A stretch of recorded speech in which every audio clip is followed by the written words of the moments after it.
Venezuela se ha convertido en la capital antifascista, una nación que marca el futuro de aquí al 2031, con una población que está decidida a defender la paz y la soberanía. De esto y más hablaremos en nuestro programa especial. Así inicia Venezuela Decide, mirando hacia el futuro. Bienvenidos.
Un abrebocas que de alguna manera nos ayuda a entender lo que ha transcurrido en esta jornada de sábado 11 de enero. Venezuela está en paz, la población está haciendo sus actividades cotidianas día después de la juramentación del presidente constitucional de Venezuela, Nicolás Maduro, pese al fracaso también de los planes de la ultraderecha y los llamados hasta intervención militar. Paula Jiménez, quien es además directora de Nodal, Noticias de América Latina y el Caribe, nos acompaña en directo en nuestros estudios. Qué gusto tenerte de nuevo, Paula, bienvenida. Hola Paola, ¿qué tal? ¿Todo bien? Todo bien. Un titular que pondrías a esta jornada intensa de actividades tras los últimos sucesos también registrados en el país, ¿cuál sería?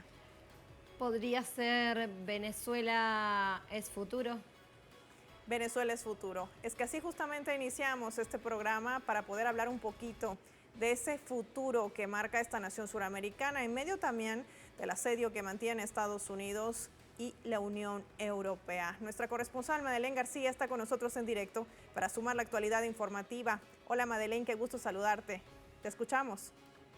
Hola, ¿cómo estás, Paola? Pues hoy el presidente Nicolás Maduro condecoró al ministro de la Defensa, al alto mando militar, a los oficiales y funcionarios que fueron sancionados ilegalmente por Estados Unidos, y esto sucedió luego que el presidente en el día de ayer se juramentara para el periodo constitucional 2025-2031 y la Fuerza Armada Nacional Bolivariana se subordinó a su comandante en jefe. Así que hubo un contundente comunicado por parte de la Fuerza Armada Nacional Bolivariana, leído por el comandante estratégico operacional, Domingo Hernández Lares, en donde rechazan categóricamente esta nueva agresión y arremetida contra Venezuela. Vamos a escuchar lo que dijo el general en jefe, Hernández Lares.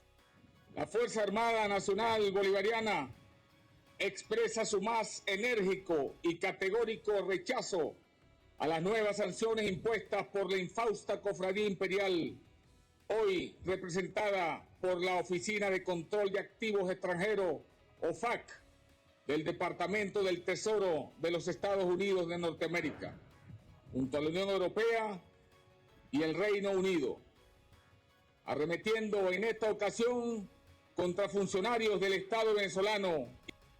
La Unión Europea no tiene moral para criticar, ni mucho menos para señalar la democracia en Venezuela, ni mucho menos para sancionar, ha dicho el presidente Nicolás Maduro. Pero sigamos escuchando lo que dijo el comandante estratégico operacional de la Fuerza Armada Nacional Bolivariana. Fieles a nuestro carácter popular, anticolonialista, antioligárquico y antiimperialista, y en perfecta fusión popular, militar, policial, ratificamos la determinación de obedecer el mandato popular expresado el pasado 28 de julio de 2024, al tiempo que reiteramos apoyo indefectible a la revolución bolivariana. Una vez más, la Fuerza Armada Nacional Bolivariana cerró fila con el comandante en jefe, Nicolás Maduro Moros, con el ministro de la Defensa y con todos los oficiales que fueron sancionados ilegalmente por Estados Unidos. Y nosotros pudimos entrevistar al ministro de la Defensa y le preguntamos por qué, si esta estrategia de presión ha fracasado anteriormente por parte de Estados Unidos y de la Unión Europea contra Venezuela, lo siguen haciendo. Y dijo el ministro de la Defensa, porque son torpes, porque no, a lo mejor esta estrategia le funciona con otros países, pero no acá en Venezuela, donde hay un ejército unido, libertador, que viene de la sangre, de las raíces de Simón Bolívar, y que además somos firmes en nuestras convicciones, jamás traicionaremos al pueblo venezolano, estamos en defensa de la Constitución, de la democracia. Eso nos dijo el ministro de la Defensa, además de decirnos que esto no lo va a amedrentar, ni mucho menos a doblegar, si esto cree que va a dividir a la Fuerza Armada. Fueron las palabras contundentes del ministro de la Defensa, y todo esto ocurre a pocas horas de la juramentación del presidente Nicolás Maduro. Y dijo además el ministro de la Defensa, ellos creen que con esto nos van a castigar. ¿Castigar qué? ¿Quiénes son ellos para castigar? Así que formó parte de las reacciones y lo que ha continuado acá en Venezuela. Y como tú dijiste, Paola, Venezuela está en paz. Estoy, por ejemplo, en la redoma de Petare, que es un punto en donde hay mucha confluencia. De hecho, cerca estoy escuchando la tarima en donde hay grupos musicales, cantantes internacionales y nacionales, que desde el día de ayer están en rumba acá en el país celebrando la victoria de la paz, la victoria de la democracia, porque la juramentación del presidente Nicolás Maduro significó eso, simbolizó la derrota del odio y del fascismo. Así que nosotros eso es lo que podemos decir desde acá. Gracias, Madeleine. Como siempre, con detalle lo que acontece en esta nación suramericana, y más adelante estaremos viendo esas imágenes de la celebración, que también esa es la mirada que le da Telesur a lo que sucede en esta nación, junto al pueblo venezolano, que también se había juramentado al presidente Nicolás Maduro el día de ayer, levantando la mano, confeccionando también la banda presidencial, uno de los símbolos más importantes que hacen a este país. Madeleine García en directo para nosotros. Paula, este es un aspecto fundamental, medidas coercitivas, sanciones que se han convertido en una política de confrontación y además de chantaje y de coacción prácticamente contra aquellos que no aplican las directrices de Washington. ¿Será Venezuela un mal cálculo político, económico y hasta social de los Estados Unidos a estas alturas? Creo que evidentemente están haciendo mal el cálculo, porque ninguna estrategia funciona. De todas las cosas que intentan para doblegar el proceso democrático popular que lleva adelante Venezuela, ya se ha comprobado con la cantidad de medidas coercitivas unilaterales que tiene hoy en día, que tenía hasta el día de la fecha, que se aplicaron hoy más, se pudo salir adelante, se pudo construir prosperidad económica. Entonces, evidentemente, no terminan de entender o de darle la vuelta a cómo es la dinámica que se da en la construcción del poder popular. Creo que el enemigo, el imperialista, no entiende cómo es que funciona esta dinámica de unión cívico-militar policial que tiene como base el poder popular, y entonces pretenden doblegar al proceso a través de estas medidas coercitivas, que de todas maneras hay que decir que son muy dañinas, y que hay que decir también que María Corina Machado y Edmundo González Urrutia han fomentado, lo cual va generando y va produciendo también un desgaste de su propia imagen, porque es muy antipatriótico, ¿no?, fomentar este tipo de acciones contra su propio pueblo. Además que estamos viendo que últimamente estas medidas coercitivas que venían desde Estados Unidos, o que vienen en realidad de Estados Unidos, de una administración que además está de salida, la de Joe Biden, que decide aplicar las mismas medidas que lo ha hecho su antecesor, no solamente si sea demócrata o republicano, dirigidas sobre todo a funcionarios y a de las Fuerzas Armadas. La idea era quebrar a una de las institucionalidades más fuertes que tiene el país, pero no lo han logrado. Y no es la primera vez, porque siempre el punto de ruptura en el cual pretenden entrar es a través del doblegamiento de las Fuerzas Armadas. Evidentemente hay una cohesión, hay un patriotismo, como decía recién Madeleine y como decía Vladimir Padrino, un bolivarianismo que corre por la sangre de estas Fuerzas Armadas, que evidentemente no se dejan doblegar y les resulta inexplicable, ¿no? Esta lealtad al proceso político que se viene llevando desde hace 25 años no se resuelve con una sanción individual, y eso está claro, y creo que las condecoraciones que entregó Nicolás Maduro demuestran esa lealtad patriótica que tienen las Fuerzas Armadas venezolanas, cosa que no sucede en todos los países de Latinoamérica, ¿no? Son una hermosa excepción. Y hablando de esas reacciones que hace la ultraderecha, no solamente en Venezuela, sino también en el resto de la región, especialmente en Colombia, el expresidente Álvaro Uribe Vélez había convocado a una concentración en Cúcuta, la frontera con Venezuela. Fue minoritaria la asistencia, pese a la gran campaña que se hizo en redes sociales y plataformas digitales. Desde allí hizo un llamado a una intervención militar. ¿Qué pedimos nosotros? Nosotros pedimos una intervención internacional, preferiblemente avalada por las Naciones Unidas, que desaloje a esos tiranos del poder y convoque de inmediato a unas elecciones libres. Que el señor especializado en ser timador no siga hablando de paramilitares, porque anoche decía él, con mucha burla, que aquí venía Uribe a reunirse con sus paramilitares. Que ese timador sepa que lo que nosotros queremos, por aquello que propugnamos, es por una intervención militar internacional con el ejército de Venezuela, que desaloje a la dictadura.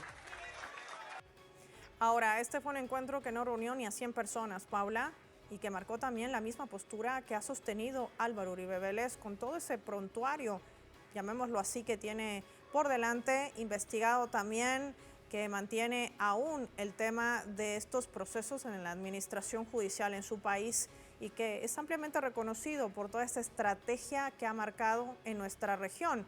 Antes de ir con el análisis, vamos de inmediato a ver lo que está sucediendo a esta hora. Es un encuentro que sostiene el presidente de Venezuela, Nicolás Maduro. Allí está con el secretario general de la Organización Africana de Productores de Petróleo. Es una importante participación que hace también el continente africano por los lazos que tiene trazados con esta nación suramericana. Recordemos que Venezuela, a lo largo de toda estos 25 años a la cabeza de la revolución bolivariana, mantiene lazos estrechos con el continente africano, con estos países que además marcan importantes cuestiones en referentes al tema de hidrocarburos y energía, tomando en cuenta también las potencialidades que mantiene Venezuela en este contexto, Paula. Así es, la verdad que lo primero que quiero decir, una total admiración a Nicolás, que viene día tras día. Yo no me quiero imaginar el cansancio de ese cuerpo, y también de Delcy. Estuvieron en el acto de clausura de la Internacional Antifascista, teniendo reuniones bilaterales, demostrando la idea de que Venezuela no está aislada, ¿no? Esto de que pretenden que la única relación bilateral que se puede tener en el mundo es la que impone Occidente. Y acá precisamente en estas reuniones bilaterales, en estos acuerdos estratégicos, se puede ver que hay un multipolarismo en marcha, que hay un multipolarismo relativo, que hay otras condiciones y otras opciones también para construir alianzas geopolíticas que permitan a Venezuela en particular salir adelante de todos estos ataques permanentes y masivos que se están viviendo. Entonces, sí, me parece fundamental seguir sosteniendo este tipo de alianzas bilaterales, demostrando que Venezuela no está aislada y construyendo una plataforma dentro de una estrategia multipolar y pluricéntrica. Sin lugar a dudas, ahí está la respuesta que además marcan los propios países y organismos internacionales en torno a esta nación suramericana. Seguir trabajando, trazando una nueva hoja de ruta, el intercambio comercial, las balanzas que además se mueven en función de la dinamicidad que tienen las poblaciones, sin imposiciones y sin chantajes, no como antes. Se medían inclusive, recordarás, en medio de los conflictos globales, de qué precio debía determinar el barril de petróleo cuando deberían ser los propios países productores quienes determinen un aspecto tan fundamental que hace también a esa balanza comercial dentro del mercado energético. Sí, claramente, y ahí el rol que tuvo Chávez, ¿no?, en la construcción del precio del petróleo y del debate que se dio en la OPEP en relación a cómo se fijaba el precio, la distribución y la circulación de los hidrocarburos, que son fundamentales y estratégicos para la producción de los países potencia, ¿no? Entonces creo que en ese sentido Nicolás Maduro, en continuidad con esta visión estratégica que tuvo Chávez, va planteando estas alianzas que permiten configurar un escenario de prosperidad económica frente a lo que quieren imponer en Occidente, mirándolo desde el lado de bloquear, sancionar, aislar. Frente a eso aparece la posibilidad de seguir vinculándose, y al 11 de enero, un día después, donde decían que venía el apocalipsis, que venía a asumir el mundo, Nicolás Maduro continúa gobernando, continúa siendo el presidente, continúa con una política exterior muy clara, con un orden y paz hacia adentro del territorio, lo cual demuestra que no es el problema Nicolás Maduro, sino que es el problema que a Occidente no le gusta Nicolás Maduro. Sin lugar a dudas, ahí veíamos esas imágenes de la reunión con el secretario de la Organización de Países Productores de Petróleo de África, Omar Ibrahim Farouk, quien también se encontraba reunido con el presidente Nicolás Maduro. Retomando el tema de este llamado de intervención militar que hacía el expresidente Álvaro Uribe, hubo una reacción contundente también en el marco de este encuentro, que por cierto tú también estuviste presente, sí, que se ha desarrollado, digo, con propiedad en La Carlota, en la capital de Venezuela, en Caracas, y esto es lo que sentenciaba el mandatario venezolano. Vamos a compartirlo. ¿Te parece? Ahí lo tenemos. El presidente reaccionaba ante este llamado en Cúcuta. Álvaro Uribe Vélez, triste personaje paramilitar y narcotraficante, asesino y criminal, hoy pidiendo la intervención militar de Venezuela. Cobarde, ven tú al frente de las tropas. Álvaro Uribe, te espero en el campo de batalla. Cobarde, ruin, fascista, criminal, narcotraficante, da la cara. Lo dijo de manera contundente al momento también de conocer este llamamiento que hacía una vez más bajo una retórica, una estrategia que ha aplicado desde el gobierno a la cabeza del comandante y líder de la Revolución Bolivariana, Hugo Chávez. Sí, y llama la atención porque nuevamente, ¿no?, esta idea de generar confrontaciones bélicas en las zonas de frontera, como fue Cúcuta. Recordemos que parece que se repite la historia como farsa, ¿no?, porque el Guaidó 2.0 es una repetición de lo que ya ocurrió, buscando conflicto en la frontera, pidiendo intervención militar. Qué cosa tan poco patriótica pedir la intervención militar de otro país, ¿no? Y no respetar la autodeterminación de un pueblo que ya decidió el 28 de julio, donde ya el presidente asumió, y Uribe, como parte de este complot neofascista, viene a jugar nuevamente un rol estratégico en el intento de desestabilización, porque obviamente al estar tan cerca y tan próximos, el mejor amigo del paramilitarismo y del narcotráfico viene a hablar en nombre de la paz y a pretender llevar adelante estas acciones injerencistas que realmente dan vergüenza. Y cuando uno ve las imágenes de quienes se suman a este llamado constante, que por cierto ha sido uno de los motivos por el cual se también sanciona a María Corina Machado por pedir reiteradas oportunidades una intervención militar en el país, algo que también fue cuestionado en su momento por la población venezolana contra esta dirigente de la ultraderecha en la nación. Vamos a compartir también un vídeo que ha circulado en redes sociales, Paula, porque este hecho no ha quedado aislado, no solamente por la falta de convocatoria que ha tenido al llamamiento que hacía Álvaro Uribe Vélez, que no llegó ni a 100 personas, sino también el hecho de que le han lanzado huevos de gallina al momento de realizar este discurso. Hay un rechazo no solamente a esta convocatoria de una intervención militar a Venezuela, sino el desprestigio que ya pesa sobre esta figura política. Veamos esto. Hoy, 11 de enero del 2025, el expresidente Álvaro Uribe Vélez estuvo en Cúcuta, en la frontera entre Colombia y Venezuela, convocando un mitin para hablar en contra del gobierno de Nicolás Maduro y del pueblo venezolano. Lo que pasó realmente es que fue abucheado y le tiraron hasta huevos. Aquí abajo vamos a verlo. un huevo.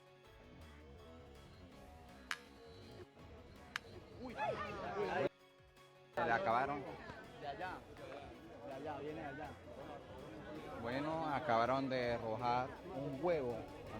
Además de eso, en la manifestación convocada por la oposición venezolana en Cúcuta no fueron ni 100 personas. Aquí podemos ver un video en donde un vendedor de banderas no sabía qué hacer porque nadie llegó y no tenía quien venderle las banderas. Compré estas banderas para vender acá en el Parque Santander y pensé que iba a estar más lleno, pero no es lo que aparece. No han llegado. ¡Pueblo está berraco! ¡Uribe, Baraco! ¡El pueblo está berraco! ¡Uribe, Baraco! ¡El pueblo está berraco! ¡No tenemos miedo! ¡La elegancia de los uribistas! Que Cúcuta era el bastión del uribismo, pero lo que vemos en este mitin es que ya nadie los apoya, que están hablándole a sus escoltas y que además de eso la gente lo repudia tanto que ha sido hueviado. Entonces, bueno, este mensaje es para decirle a todos los amargados que nos viven diciendo groserías, amenazas, a que, bueno, acepten que Cúcuta ya no es uribista y que Colombia ya no es uribista y que América Latina es toda revolucionaria y progresista. Ese es el TikTok de Jonathan García Pavón, quien es además líder social, comunal y defensor de derechos humanos en Colombia. Esto desmonta una realidad, Paula, que no está exenta de lo que vive Venezuela. Claramente. Hay algo que creo que está cada vez más claro, que hay un montaje respecto de estos personajes que se ve en las redes, en los medios hegemónicos, que pretenden crear una narrativa, una imagen de un poder que evidentemente ya no tienen en el territorio, que ya no tienen capacidad de convocatoria, es un desgaste. Uribe gobernó durante muchos años, se conoce todas las masacres que hubo durante su gobierno, las políticas neoliberales que llevó adelante. Entonces se tratan al pueblo de estúpido, pero el pueblo no es estúpido. Una cosa es que mire TikTok y otra cosa es que vaya a poner el cuerpo a estas convocatorias absurdas que quieren llevar adelante en tiempos donde ya también hay cansancio, hay necesidad de respuestas concretas y estos títeres del imperio no están pudiendo llevar adelante ninguna de esas respuestas. Entonces las convocatorias quedan vacías. Pasa lo mismo que pasó con María Corina, ¿no? Que parecía, ella la mirás en las redes sociales o por ejemplo mirás los medios argentinos y parece que María Corina es una líder de masas. Y después cuando van las convocatorias concretas y reales, la gente no pone el cuerpo porque realmente se termina desilusionando. Incluso quienes pusieron expectativas y esperanzas se terminan desilusionando de estos líderes que lo único que quieren es la riqueza del territorio latinoamericano, no solamente venezolano, sino también latinoamericano. Por el caso de Colombia, lo mismo pasa en Argentina con Milei. En algún momento se termina generando un desgaste total y eso se ve en la poca capacidad de convocatoria que tienen, ¿no? Y a propósito de esto, también es interesante analizar este fenómeno que también se desata en redes sociales, porque si bien es cierto, se desata unos falsos positivos, una estrategia comunicacional donde supuestamente circulan fotografías y hasta vídeos de drones con tomas muy cerradas para que se maximicen las supuestas concentraciones que no tienen convocatoria, pero al mismo tiempo también son los mismos seguidores, sus mismos usuarios, quienes los hemos denominado hoy los indignados ante el plan fallido que ha emprendido la ultraderecha en Venezuela, no solamente por esa estigmatización, por esa narrativa de miedo y de odio que han trazado para saber qué pasaría o qué pasaba el 10 de enero por la juramentación del presidente Nicolás Maduro, que hablaban ya de una posible intervención militar, como lo ha hecho Álvaro Uribe Vélez, y quienes además ahora tratan de emprender mensajes de odio contra el chavismo y la revolución bolivariana y contra quienes apoyan a la revolución bolivariana y al chavismo. Esto circula en redes, es interesante, Paula, te invito a verlo. Son seguidores de María Corina Machado, son seguidores de Edmundo González, son seguidores de esta cúpula de la extrema derecha y de los mismos que durante estos 25 años han intentado derrocar a una revolución y que han exigido no solamente la aplicación de sanciones unilaterales en detrimento de los derechos humanos y el bienestar de la población venezolana, sino también son los mismos que se suman a ese barco del llamado de intervención militar constante contra el país. Y hay uno que nos llama poderosamente la atención, lo tenemos ahí, que dice: la causa por la que hay tanta gente decepcionada es gracias al HIP creado alrededor del 10 de enero de 2025 por parte del liderazgo en los últimos meses. Si no se tenían certezas, era mejor no crear tanta expectativa. Miren que siempre apoyé a ustedes, es parte de los mensajes que podemos leer también allí dentro de las plataformas digitales. Lo único que saben hacer es jugar con la esperanza y el deseo de la gente. ¿Qué opinas sobre esto? Creo que que hay algo muy concreto que pasó en estos días que desmonta y demuestra y pone en evidencia cómo se construye una narrativa que fue respecto del supuesto secuestro de María Corina, ¿no? Cómo inmediatamente después de que supuestamente la habían secuestrado, aparecieron todos los medios internacionales casi con un mismo eje, diciendo que había sido secuestrada, que había sido detenida por no sé con tanques, con armas, con no sé cuántos motorizados y policía. Y era todo un montaje, era toda una mentira que incluso ella misma terminó saliendo a decir que no había sido así. Y algunos medios fueron honestos y salieron a desmentirlo, y muchos otros siguieron sosteniendo ese eje. Entonces, creo que hay algo en este punto muy importante de estos seguidores de redes que se informan y que consumen mucho redes sociales, es aprender a informarse. Aprender a informarse, porque si no termina pasando que se depositan expectativas, esperanzas, y es el pueblo el que finalmente termina creyendo eso que venden como una solución a problemas inventados por ellos mismos.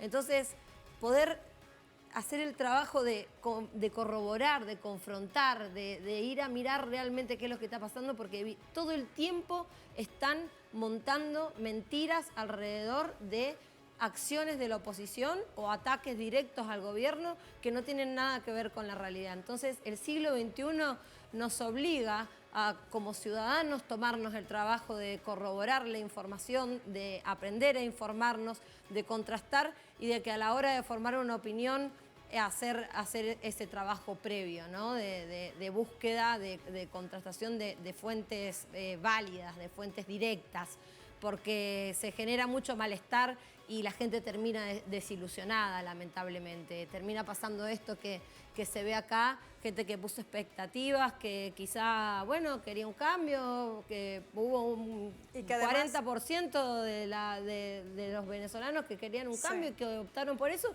y están teniendo que ver este mamarracho. Es lamentable, ¿no? Y que además ya no les está funcionando como siempre o como antes, una estrategia en plataformas digitales. Eso es súper interesante porque entre la diferencia entre el 28 de julio y lo que fue ahora el 10 de enero, creo que tuvo mucho más impacto y mucha capacidad, penetró mucho más hondo la campaña de desinformación el 28 de julio. El 10 de enero también es verdad que se hizo un trabajo previo muy importante para desmontar permanentemente, pero fue un trabajo, yo creo que en ese sentido Telesur estuvo desmontando mentiras permanentemente y mostrando los hechos y la realidad, porque ya se vuelve insostenible. Y quiero también hablar de este último punto antes de ir a la pausa, el hecho de que si ya la estrategia en plataformas digitales no les funciona como antes, ya el llamado a la convocatoria de calle no les funciona porque no les creen, han perdido credibilidad política, no tienen ninguna, pues ¿qué les queda? Optar por la violencia. Esto es lo que denunciaba el canciller de Venezuela, Iván Gil, a través de su cuenta en Telegram. Decía que el fascismo había atacado con bombas incendiarias nuestra sede del Consulado General en Lisboa, en Portugal, atentando contra los servicios que se prestan a nuestros compatriotas. Las agresiones han sido irracionales. De estos grupos desquiciados no podrán revertir los avances de la revolución bolivariana. Agradecemos, decía, la rápida intervención de las autoridades portuguesas que han evitado mayores daños. Estamos esperando que las investigaciones iniciadas permitan dar con los responsables y determinen la responsabilidad correspondiente. Ahí es donde hay que tener mucho cuidado. Recordemos, María Corina, con los comanditos, esos comanditos que vienen financiados, que vienen formados, vienen traídos incluso desde la frontera de Colombia. Eso es algo de lo que se va sembrando junto con el miedo, la violencia. Y ahí es donde está el factor preocupante, donde también Venezuela ha tenido capacidad de respuesta inmediata. Creo que lo que se vio el 28 de julio, ¿no? de tener inmediatamente esas acciones y no permitir que se desarrollaran como quizá pasó en el 2017, donde las guarimbas dejaron una enorme cantidad de muertos y de consecuencias tremendas, prendieron fuegos de edificios públicos, ¿no? Acá también quisieron, pero no lo consiguieron. Me parece que en ese sentido es fundamental poder pensar en detener esa violencia con acciones concretas, desmontar esa violencia y hacer un trabajo político, cultural, enorme para que eso no termine sembrándose como matrices de odio que fomentan la violencia. Lo vemos en Estados Unidos, los tiroteos en escuelas, los ataques permanentes que se dan de ciudadanos aislados, que habilitan y generan, como pasó en Argentina con el intento de asesinato de Cristina Fernández de Kirchner, habilitan a la violencia como una práctica válida dentro de la política. Sí. Creo que eso es un problema estructural que tenemos que poder atender con otras narrativas también y con otras formas de construcción territorial, que en el caso de Venezuela es, por supuesto, con el poder popular. El poder popular y además que se convierte en la capital mundial antifascista. De esto me gustaría hablar contigo al regreso de la pausa y lo vamos a hacer con esas imágenes que adelantaba nuestra compañera de labores Madeleine García. Hay un concierto, todo un festival que se está desarrollando en Petare. Te invito a ti y a nuestros televidentes a compartir un poquito de lo que forma parte de los festejos, alegría, en una noche además maravillosa que se prevé de este sábado 11 de enero, un día después de la juramentación del presidente constitucional de Venezuela, Nicolás Maduro, y la gente sigue en las calles festejando, celebrando, porque esta es la verdadera Venezuela. Ya volvemos.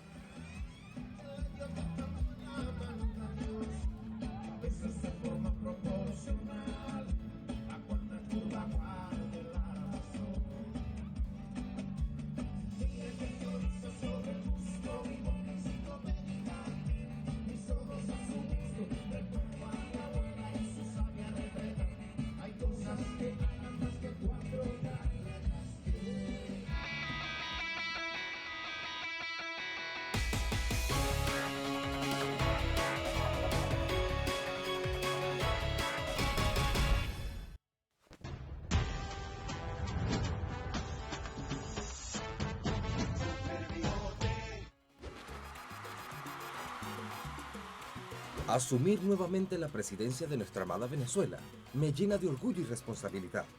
Este nuevo mandato es una oportunidad para continuar con el crecimiento económico y fortalecer la paz en todo el territorio nacional.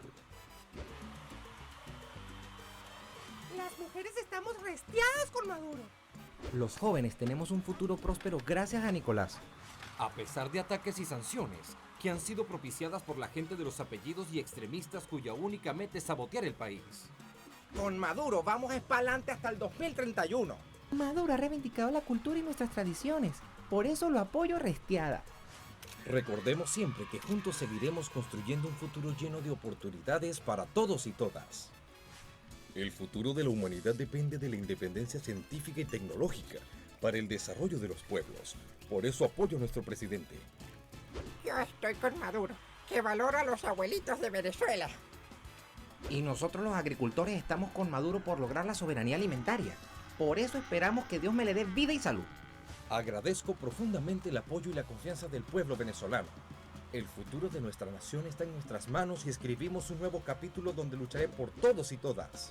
En mí tienen un humilde servidor que está siempre de la mano de Dios. Comienza una nueva etapa para Venezuela. Pueblo valiente y aguerrido donde se lucha por la patria grande. Una vez más, venceremos.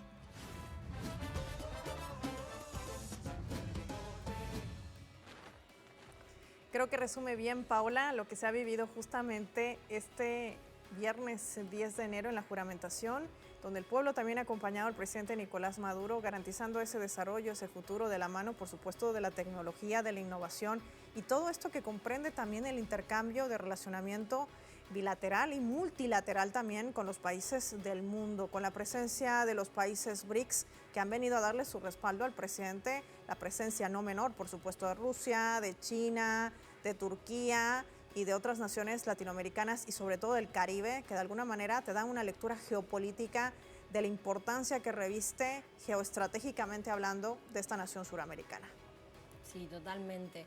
Quieren mostrar una Venezuela aislada y es precisamente todo lo contrario. Quieren mostrar una Venezuela con conflictos en la calle y es todo lo contrario, ¿no? Entonces, la importancia, como decía, alguien me comentaba hoy, ¿querés ver cómo está Venezuela? Vení a Venezuela, vení a verlo, vení acá y vas a comprobar lo que pasa en realidad, lo que pasa en las calles.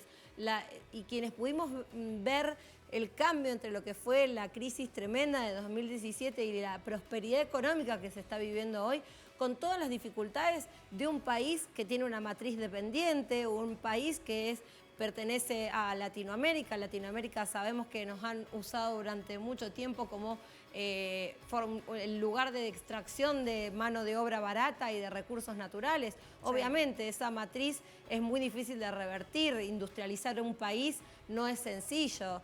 Generar la soberanía alimentaria no es sencillo. Hay dificultades que son estructurales, que no tienen que ver precisamente con el gobierno. Pero la capacidad de poder construir prosperidad económica y paz es algo que contrasta tremendamente cuando uno viene y lo ve con sus propios ojos, con sus propios sentidos, puede palpar el clima social que se vive en la calle, que es tan distinto a lo que las barbaridades, porque mi familia, amigos y amigas de Argentina me escriben, tené cuidado, no vayas, no, ¿qué está pasando? Dicen que hay violencia en las calles, que la policía está deteniendo gente. Le digo, pero mirá dónde estoy, tengo que hacer como fe de vida de dónde estoy, y en general siempre que estoy son lugares donde hay tranquilidad, sí, paz, calma.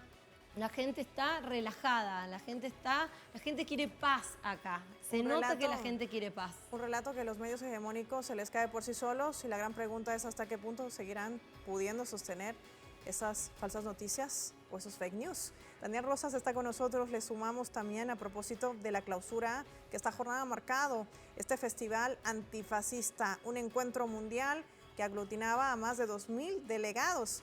Hay importantes declaraciones del presidente. Te recibo. Efectivamente, Paola, ¿cómo están? Muy buena noche. Hoy pues concluyeron los trabajos de 3 días de este Festival Mundial Internacional Antifascista que, como lo decías tú, pues conjugó una importante cantidad de delegados de más de 125 países. La intención, entre pues muchas otras, era justamente llegar a una agenda conjunta tras estos trabajos y que tuvieran que ver justamente con este rechazo al fascismo. Entre, por ejemplo, algunas de las conclusiones que se dieron a conocer el día de hoy están el seguir trabajando en generar más capítulos a nivel internacional de esta internacional antifascista, que además incluya a pues sectores religiosos, de los pueblos originarios, mujeres feministas, juristas, quienes estarán buscando las vías pues jurídicas, permítanme la redundancia, para de esta manera combatir desde esa medida, de esa trinchera, al fascismo internacional. Pero también se habló de hacer una gran convocatoria para que continúen esos trabajos en el primer semestre de este 2025, que sería además instaurado como el año en contra del fascismo, para de esta manera, pues desde aquí, desde la capital venezolana, pues poner, digamos, este punto sobre la I en trabajar en contra de este fascismo. Y justamente en este contexto es que el presidente venezolano Nicolás Maduro, a un día de haber juramentado para este tercer periodo, acudió a clausurar estos trabajos y, como lo decías, hizo algunas declaraciones importantes. La primera de ellas, pues justamente el rechazo que se ha hecho al injerenciamiento internacional, al pues tratar de alguna forma de, pues digamos, tratar de poner, digámoslo así, recompensas para pues algunos funcionarios de este país, y por esta razón es que otorgó condecoraciones y hasta hizo ver que es un orgullo el ser fichado por pues los medios, me refiero a las naciones internacionales, extranjeras, como en este caso fue Estados Unidos. Si me permites, vamos a rescatar las declaraciones que hacía esta tarde el presidente Nicolás Maduro. Bueno, yo quisiera entonces, con el permiso de ustedes, voy a proceder a nombre del Estado de Venezuela y de todo el pueblo de Venezuela a condecorar a los líderes institucionales, civiles, políticos, militares y policiales que ayer el imperialismo norteamericano los decadentes colonialistas de la Unión Europea y la colonia número 51 de Estados Unidos, Canadá, sancionaron criminalmente. Voy a proceder ante ustedes, este gran movimiento antifascista, a colocarle la orden bicentenario de la victoria de la batalla de Ayacucho. Por favor, procedamos. Justamente acompañado pues de buena parte de los asistentes, es que atestiguaron estas condecoraciones, y Paola, también como parte del mensaje que dio hoy el presidente Nicolás Maduro, pues habló de la relevancia de digamos, de lo que ha ocurrido recientemente en la vida política de Venezuela, no solamente en los pasados comicios, sino en este 10 de enero, donde él juramenta para este tercer mandato, y bueno, todo lo que esto conlleva. Vamos a escuchar nuevamente la voz del presidente Nicolás Maduro. El día 10 de enero es un día de llegada, es un día síntesis en la historia, es el día en que se probó quién tiene la razón, quién tiene la verdad, quién tiene la fuerza. Razón histórica, constitucional, verdad sagrada, divina, popular, y la fuerza para el bien, para la paz. Ayer fue un día síntesis de siglos de lucha, entre ellos que son el colonialismo, el imperialismo, la violencia, la guerra, el saqueo, el fascismo, y nosotros, que somos Guaycaipuro, Pedro Camejo, Bolívar, Zamora y Chávez. ¿Y quién pudo más? Pudo el pueblo. Pudo la razón, la verdad y la fuerza de la historia. Ahí las declaraciones del presidente Nicolás Maduro. Déjenme finalizar este reporte que les hago, pues comentándoles que platicando con los asistentes, con las y los delegados que acudieron hoy a esta clausura, pues nos decían que además esta unión de diferentes naciones en este festival antiimperialista, pues es además un mensaje claro de cómo se cierran filas en torno al nuevo mandato del presidente Nicolás Maduro, y también un mensaje a quienes han tratado de contraponerse a esta decisión del pueblo venezolano, de que pues justamente ellos mismos, tanto el pueblo venezolano como quienes los apoyan en otros países, rechazan este injerencismo por parte de algunas otras naciones. Paola, bueno, pues lo que pudimos recopilar el día de hoy en esta clausura de este importante festival aquí en Caracas, Venezuela. Gracias, Daniel. Estamos pendientes también de las distintas actividades que se vendrán desarrollando en esta nación suramericana. Recordemos que en este festival antifascista también el presidente hablaba de recuperar la sala de manos fascistas y también de un llamado potente al bloque europeo para que lleven adelante una verdadera lucha antifascista. Aspectos fundamentales también que hay que sumar en la mesa. Vamos a enlazar esta hora con nuestro compañero de labores, enviado especial en Caracas, Jorge Gestoso. Hola, Jorge.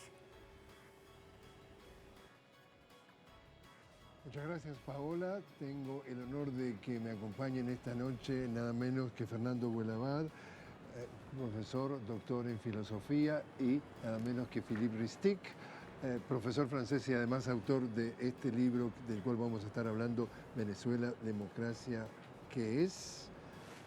Fernando, tú estuviste en este festival antifascista mundial. Cuéntanos qué experiencia te llevas. Bueno, primero, mucho aprendizaje, ¿no? Por un lado, la voluntad que hay en este país de llamar las cosas por su nombre, de no tener fingimientos frente a los procesos y a las realidades históricas que vamos cruzando, y luego construir una moral que el capitalismo ha destruido por todo el mundo, y construir una moral y una ética que consiste en organizarse, clarificar las ideas, gestar una revolución de conciencias que permita eso, ir hacia una recapitulación de la realidad histórica. En el mundo hoy hay un retroceso civilizatorio muy grave. Estamos siendo hundidos en un negocio macabro, belicista de las industrias militares como la norteamericana. Estamos viendo a la OTAN haciendo pues obscenidades, pornografía política con lo que están planteando y proponiendo, y ahí tiene que haber un punto en el que paremos y reflexionemos y digamos, No, aquí hay un límite. Este retroceso traiciona la Declaración de los Derechos Humanos. Esto traiciona toda vocación humanista. Hay que pararlo a como dé lugar. Y hay un país que es este, que se atrevió, Venezuela, que está proponiendo y diciendo, pongámosle el nombre que lleva esto, digámosle hasta con crudeza cómo se llama, y advirtámosle a la humanidad que ese rumbo simplemente es destrucción pura.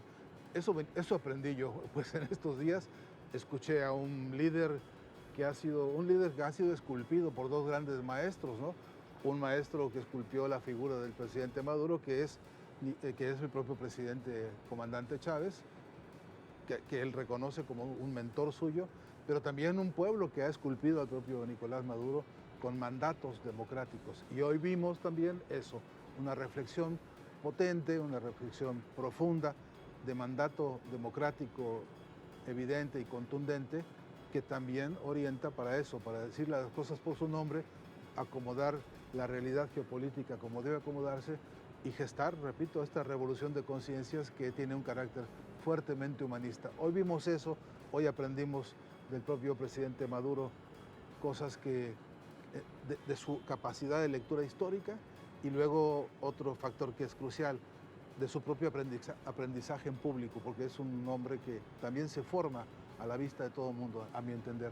Y hay cosas para pensar también de este proceso de construcción de los liderazgos, nuevos liderazgos como el de Nicolás, en la nueva circunstancia mundial hoy, y en la manera que hay que llamarle las cosas para, te repito, para entenderlas, para que no nos engañen con disfraces, y luego para que sepamos que una de nuestras más grandes debilidades, de las dos más grandes que tenemos, es que estamos muy desorganizados y que tenemos problemas de comunicación muy severos.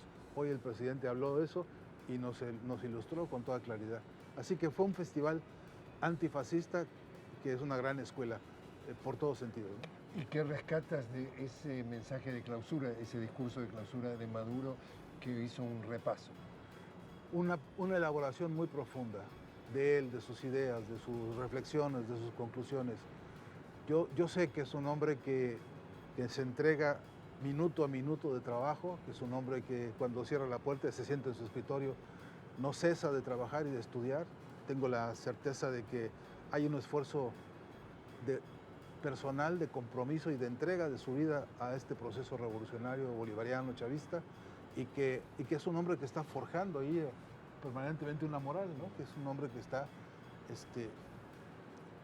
madurando, para decirlo mejor, de mejor manera no podría, madurando en el proceso revolucionario de la mano de su pueblo, pero además devolviéndole a su pueblo una experiencia que yo creo que es única, que es inédita hoy por hoy en el mundo, y que está tomando un liderazgo que dice, hay futuro, ¿no?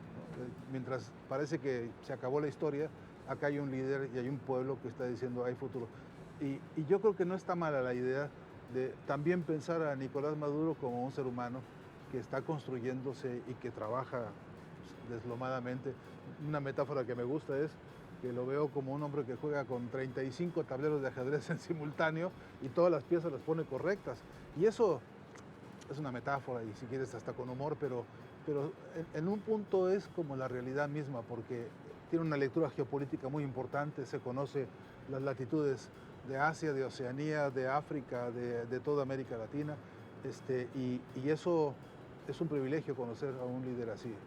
No es tan fácil, no es tan frecuente, y también lo aprendimos hoy, y lo estamos aprendiendo permanentemente. El propio presidente Maduro confronta y debate públicamente de manera muy, muy fuerte, muy enfática. Yo diría que incluso con la reserva, la potencia que te da una convicción moral de que sabes que las cosas no están bien, que tienen que ser de otra forma, y eso orienta mucho a los pueblos. Pero sé y entiendo que es un proceso en el que él mismo va pues macerándose, ¿no? De inmediato vamos a interrumpir la entrevista para ir con imágenes de lo que ha sucedido en el encuentro que ha marcado la reunión del presidente Nicolás Maduro.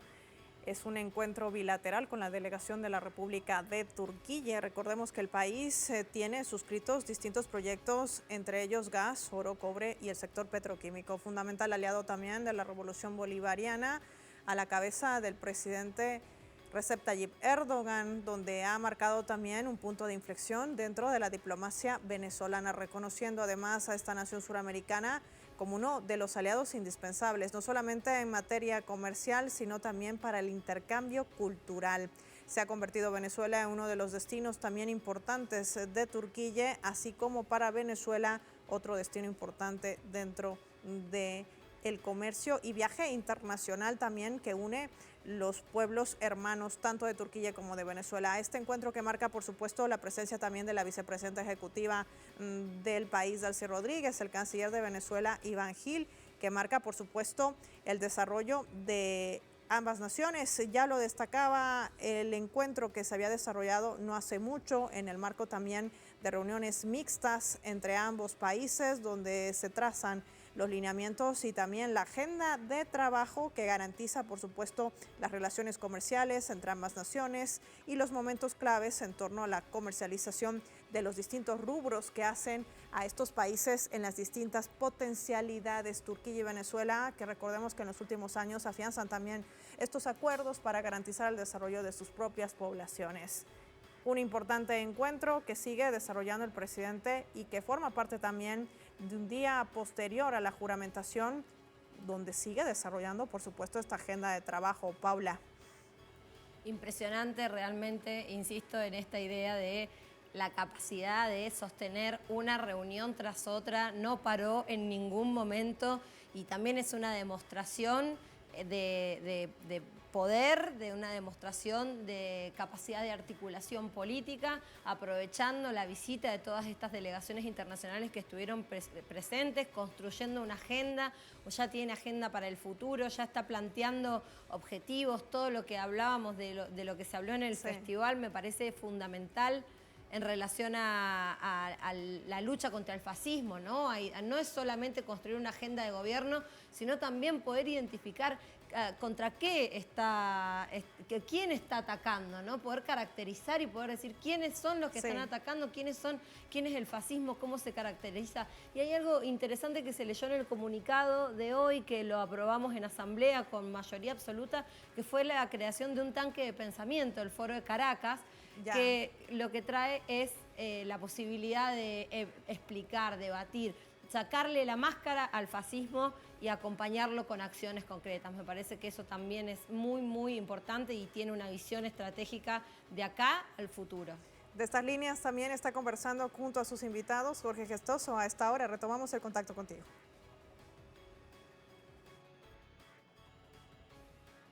Sigamos conversando entonces con el doctor Fernando Buenabad y para terminar un poco, concluir tus ideas, si tuvieras que hacer un vaticinio, ¿qué le espera a Venezuela en los próximos 5 años bajo el mandato, este nuevo periodo del presidente Maduro?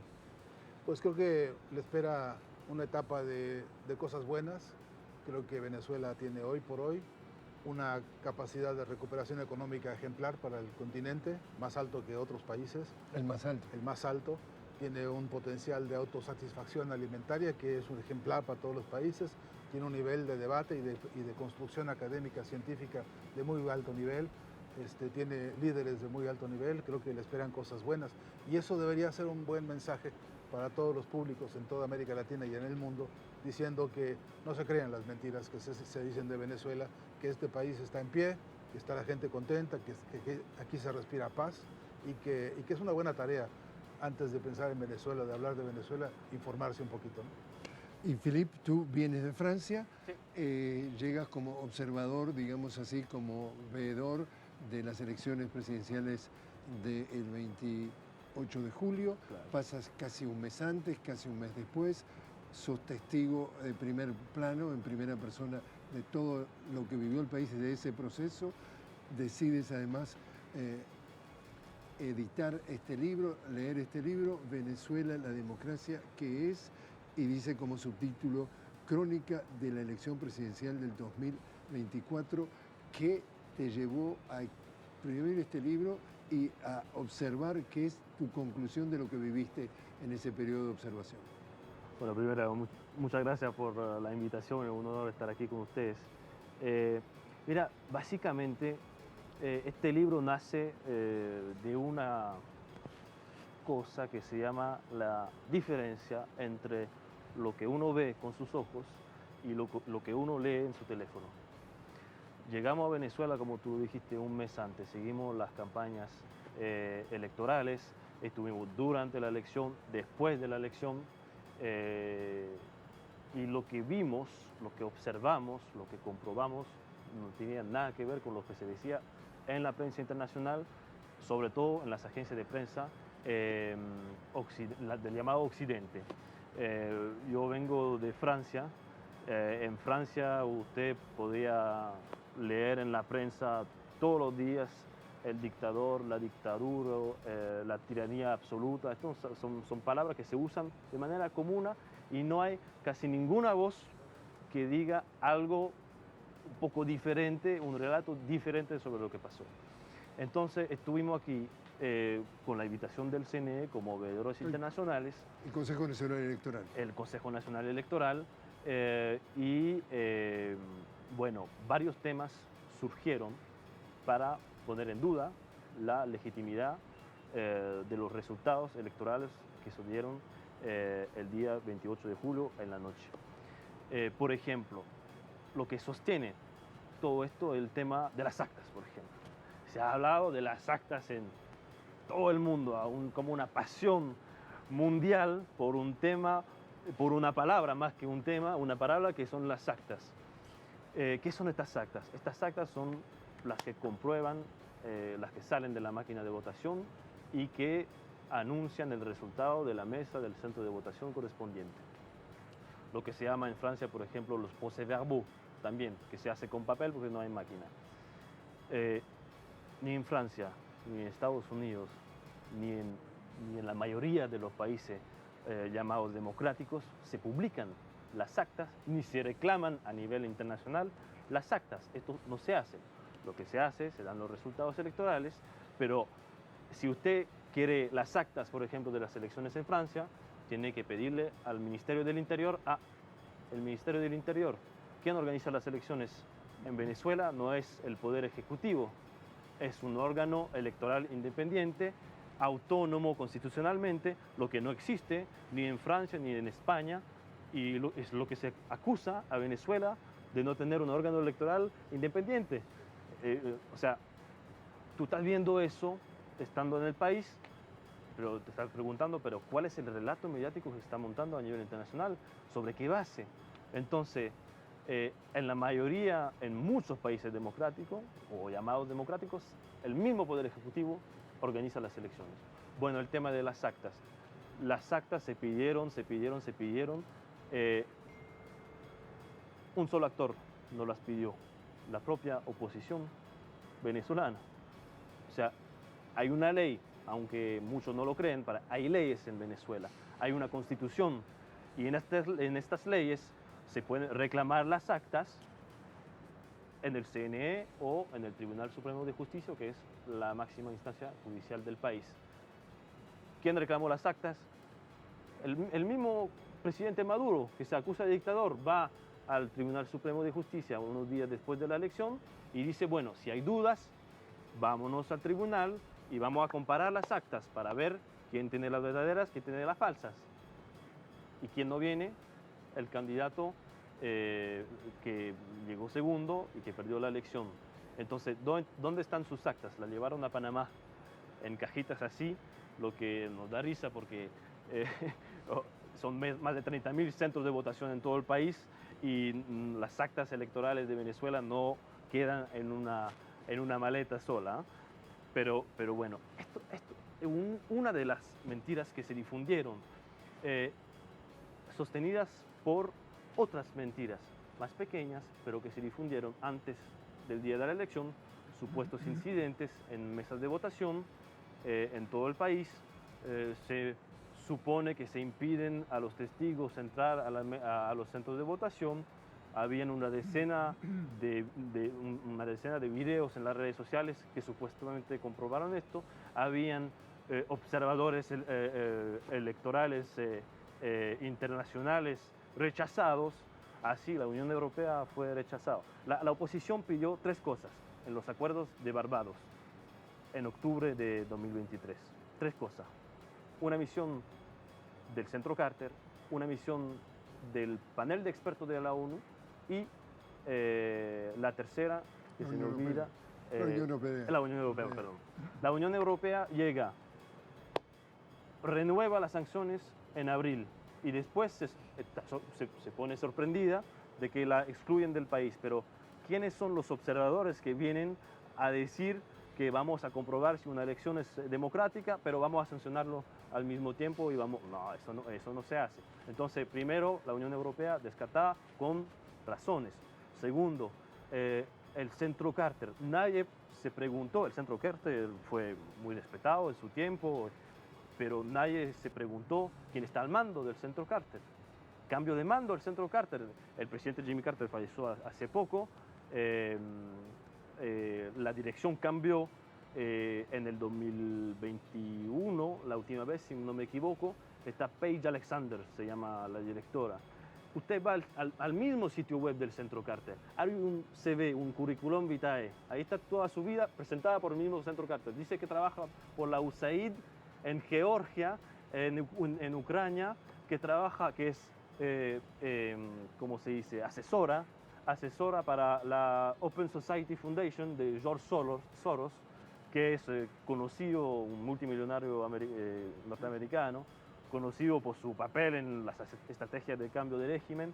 Entonces, vamos a creer estos tipos de personajes, esta supuesta neutralidad, esta supuesta objetividad, ya que se fueron el día siguiente de la elección.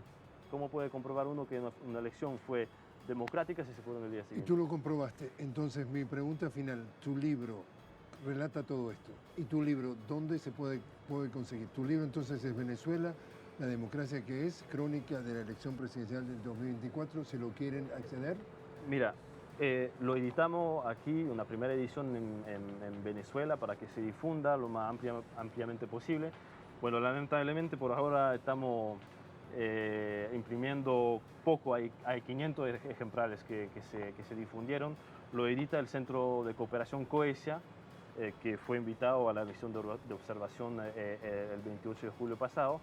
Y la idea es que, primero, que se encuentra en las librerías de Venezuela, se busca apoyo para eso, y luego publicarlo afuera de Venezuela, en francés y en español, por lo menos, para que se difunda otro relato con fuentes. Mira, la mayoría de las fuentes de este libro, al 99% son de la oposición y de lo mismo que acusan del fraude y la dictadura. ¿Quieren que lleguen a África, tú decías? Sí, porque uno dice que el francés se habla en Francia, no, se habla más afuera de Francia que en Francia misma. Queremos llevarle a Tunisia, queremos llevarle a Senegal, a Burkina Faso, a Mali, para que también nuestros pueblos hermanos de África tengan acceso a documentos, este aporte humilde a una verdad sobre Venezuela y su democracia. Philippe Ristic, Fernando Buenabad, ambos, muchísimas gracias por haber estado con nosotros. Gracias a ti, es al revés. Gracias por tu generosidad y por tu hospitalidad. Gracias de nuevo. Gracias. Y regresamos entonces contigo, Paola, a estudios. Gracias, Jorge. Y voy a sumar también un poco de alegría a esta hora de la noche, pues en la Plaza Diego Ibarra hay ambiente de fiesta. Daisy Tucen con nosotros para contarnos quiénes están tocando, cantando y bailando. Hola, Daisy. Hola, Paola, un gusto saludarte a ti y a todas las personas que conectan con nosotros en este momento. Como bien dice, estamos en el Viva Festival Fest de Venezuela. 3 puntos establecidos para realizar la fiesta en el pueblo de Caracas. Está celebrando el triunfo del presidente de Venezuela, Nicolás Maduro. En el sitio específico donde me encuentro, en la Plaza Diego Ibarra. Pero también está otro concierto en Petare, otro concierto que se está llevando también en Antímano. Aquí vemos al pueblo disfrutar, un pueblo en paz, un pueblo en alegría, que está disfrutando y celebrando el triunfo del presidente de la República Bolivariana de Venezuela, Nicolás Maduro. Vemos la fiesta, como la gente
Gracias, Daisy. El ambiente festivo que se tiene a esta hora de la noche, cuando marcan las 10:06 en Caracas, en Venezuela, y la gente está festejando.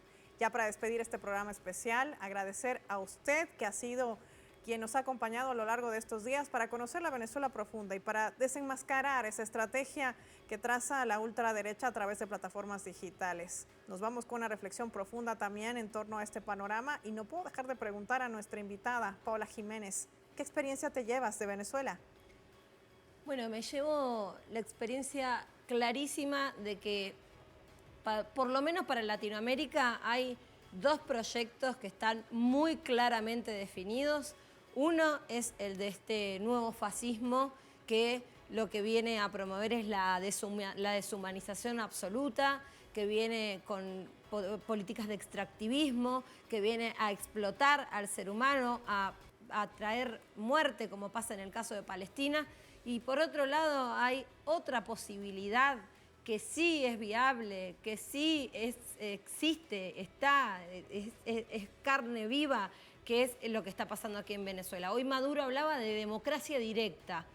Ya es la superación, el máximo nivel de desarrollo de la democracia, es la democracia directa. Entonces me quedo con esta idea, la democracia en Venezuela, cómo se ejerce desde lo popular, desde lo protagónico, desde ese lugar donde el pueblo es quien decide y quien le da el cauce al rumbo que quiere tomar el mismo pueblo venezolano. Me quedo con la alegría, me quedo con las ganas de seguir viniendo, con las ganas de defender a Venezuela y de también ser una portavoz de la verdad de Venezuela en Argentina y en los países de Latinoamérica, desde Nodal, el espacio en el cual yo participo y represento. Me quedo con esa idea, con esa Venezuela alegre, esa Venezuela combativa y esa Venezuela que construye una democracia que no es la democracia formal, es la democracia popular y es la democracia directa. Un ejemplo para toda Latinoamérica y un ejemplo para el mundo. Gracias, Paula Jiménez, por tu tiempo y por habernos acompañado hoy en este panel. A usted también por habernos sintonizado. Gracias por darle like y compartir también nuestras publicaciones a través de plataformas digitales. Ha sido un placer haberlos acompañado a lo largo de toda esta semana. Y nos vamos con eso, con este ambiente festivo, con esta Venezuela, con estos rostros, con estas sonrisas. Ellos son los venezolanos y venezolanas que han decidido construir su futuro y lo hacen camino al futuro venezolano. Soy Paola Pérez. Hasta un próximo encuentro.